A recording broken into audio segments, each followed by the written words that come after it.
안녕하세요. 꿈꾸는 힐링맘 모니카 변 목사입니다. 증표는 생명과도 바꿀 수 있는 가장 소중한 것입니다.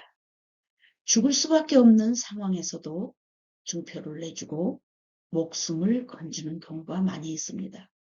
그렇게 소중한 증표를 주님께서는 성경 전체를 통하여 우리에게 알려주고 계십니다. 우리는 주님의 증표를 잘 받아서 영혼을 살려야 되겠습니다. 오늘은 증표를 찾아서 5번째로서 믿음의 조상이 된 아브라함을 통하여 소중한 증표를 어떻게 간직할 수가 있었는지를 살피면서 새로운 깨달음으로 우리들의 신앙을 점검해 보면 좋겠습니다.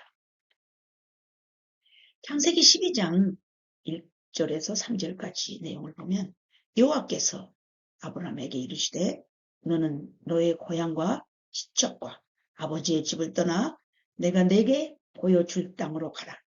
내가 너로 큰 민족을 이루고 내게 복을 주어 내 이름을 창대하게 하리니 너는 복이 될지라. 너를 축복하는 자에게는 내가 복을 내리고 너를 저주하는 자에게는 내가 저주하리니 땅의 모든 족속이 너로 말미암아 복을 얻을 것이라 하신지라 라고 되어 있습니다.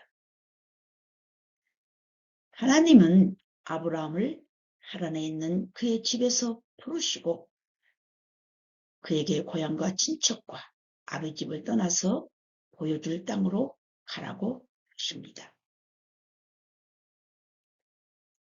그리고 하나님은 아브라함에게 3가지 약속을 하십니다. 첫째, 아브라함의 것이 될 땅에 대한 약속입니다. 둘째로 큰 민족으로 나라를 이루어 주시겠다는 약속입니다. 셋째로는 아브라함의 이름을 창대케 하는 복의 근원이 되는 약속이었습니다. 이 약속들은 향후에 아브라함 언약으로 불리게 될 기초를 형성해주고 있습니다. 무엇보다 아브라함의 특별한 점은 그 약속이 현실과는 전혀 입증이 안 됨에도 불구하고 하나님께 순종하였다는 점입니다. 첫 번째, 큰 땅을 주신다는 약속을 받고 떠났지만 아브라함 때에는 고작해야 아내를 위한 묘지와 이삭의 우물 몇 개만을 소유했고 야곱은 세겜 근처에 있는 땅 한 자락만 샀을 뿐입니다. 그리고 창세기 끝에 가면 아브라함의 자손들은 약속의 땅 가나안을 떠나 애굽으로 이주해 갔고 실제로 가나안 땅에 들어가는 것은 출애굽기에서 신명기까지 수많은 세월을 거쳐서 여호수아에 와서야 성취가 됩니다. 히브리서 11장 8절에는 믿음으로 아브라함은 부르심을 받았을 때 순종하여 장래에 유업으로 받을 땅에 나아갈새 갈 바를 알지 못하고 나아갔다고 했습니다. 하나님은 아브라함과 언약을 맺으시고 이를 확정하시고 보장하셨습니다. 그러니까 아브라함에게 3가지 예언은 위대한 언약의 서막이고 예표했던 것입니다. 우리의 삶 가운데 하나님의 약속이 수많은 세월을 거쳐서 이루어진다는 것을 미리 알고 작은 것부터 순종할 때 큰일이 성취된다는 것을 믿으십시다. 두 번째로 큰 민족을 이룬다는 약속에서 아브라함의 믿음을 살펴보면 그의 아들 이삭의 출생에서 볼 수 있습니다. 아브라함은 100세였고 사라는 90세였으며 그때까지 약속의 자녀가 없었습니다. 그 당시 문화에는 정말 수치스러운 상황이었습니다. 그런 아브라함에게 하나님께서는 아들을 가질 것이라고 약속을 하십니다. 그 소리를 듣는 아브라함과 사라는 속으로는 비웃는 마음이었을 것입니다. 사라 또한 림나이 90세였으니 기가 막혔을 것입니다. 그러나 하나님께서는 확증의 표징으로 이름까지 아브람, 존귀한 아버지라는 뜻이죠. 아브람을 아브라함, 열국의 아비로, 또 세라는 사라, 열국의 어미로 해명을 시켜주십니다. 드디어 그 나이에 이삭을 출산하였고, 또한 대를 이을 아들은 하나님께서 아브라함에게 복으로 주신 막대한 재산을 상속할 것이었으며, 더 중요하게 아들 이삭은 기쁨으로써 약속의 상속자가 되어 세세의 경건한 가계를 이어갈 자가 된다는 것이었습니다.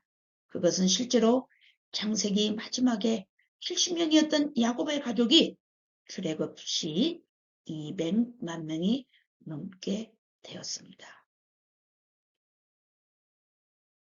10여 년 후에 창세기 22장에서 보니까 아브라함에게 가장 중요한 증표인 아들 이삭을 갖춰야 하는 위급한 상황에 놓였습니다.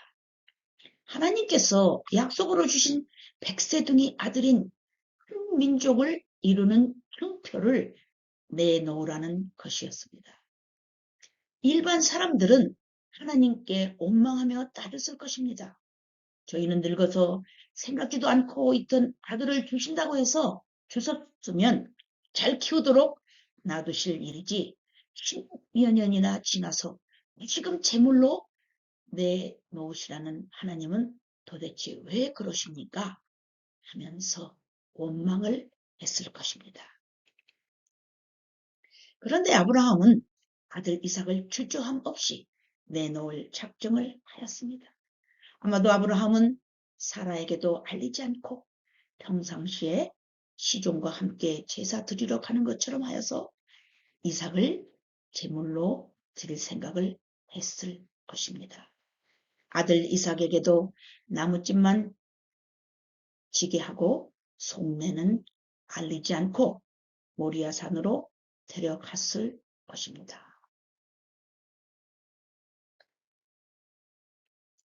야고보는 아브라함의 삶을 행함이 없는 믿음은 죽은 것이라는 사실을 보여주는 예시로 야고보서 2장 21절에서 사용합니다.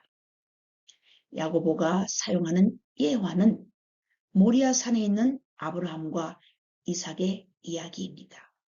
단순히 복음의 진리를 인정하는 것만으로는 구원받을 수 없다는 것입니다. 믿음은 반드시 살아있는 신앙을 보여주는 순종의 선한 행위들을 낳아야 합니다. 창세기 15장에 기록된 아브라함을 의롭다 하고 하나님의 눈에 의롭게 여겨지게 했던 믿음이 바로 아브라함이 아들 이삭을 희생시키라는 하나님의 명령에 순종하는 행동으로 이어졌다는 것입니다. 야고보서 기록처럼 아브라함은 그의 믿음으로 의롭게 되었고 그의 믿음은 그의 행함으로 증명되었습니다.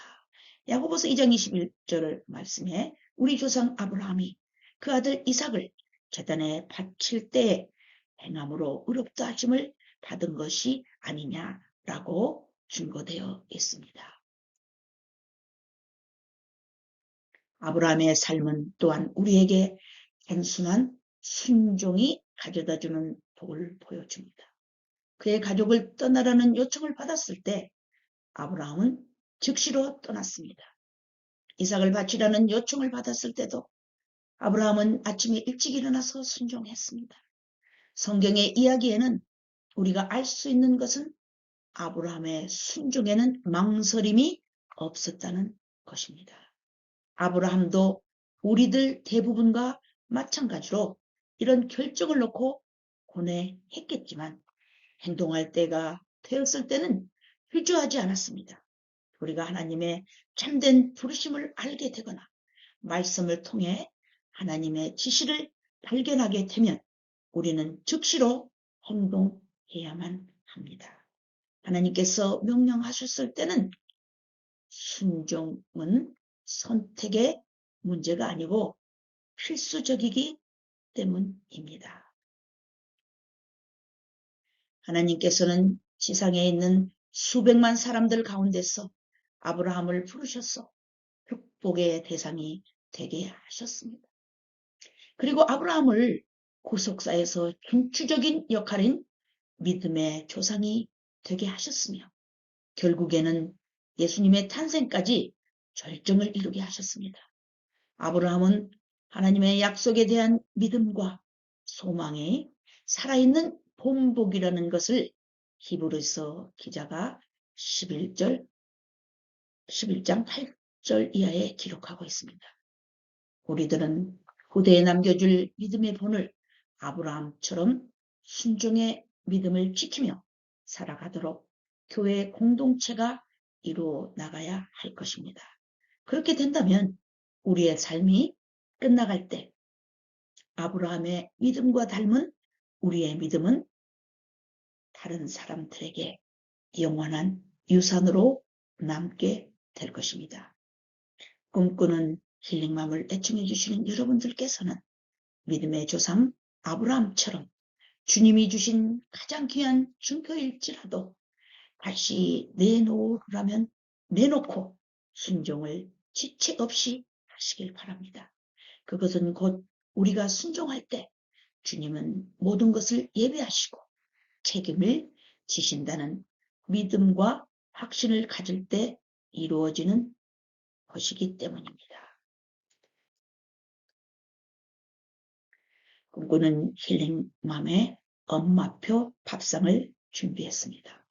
고소한 설렁탕입니다.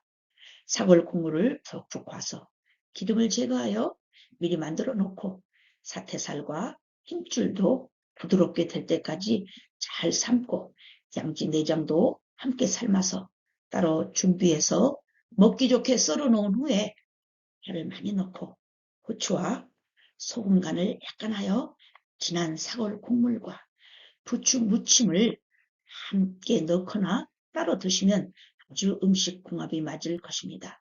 드신 후에 입안을 시원하고 달짝지근하게 만들기 위해서 과일이 듬뿍 든 녹차 아이스크림을 후식으로 준비했습니다. 맛있게 드시고 또 다음 영상에서 찾아뵙겠습니다. 감사합니다. 샬롬.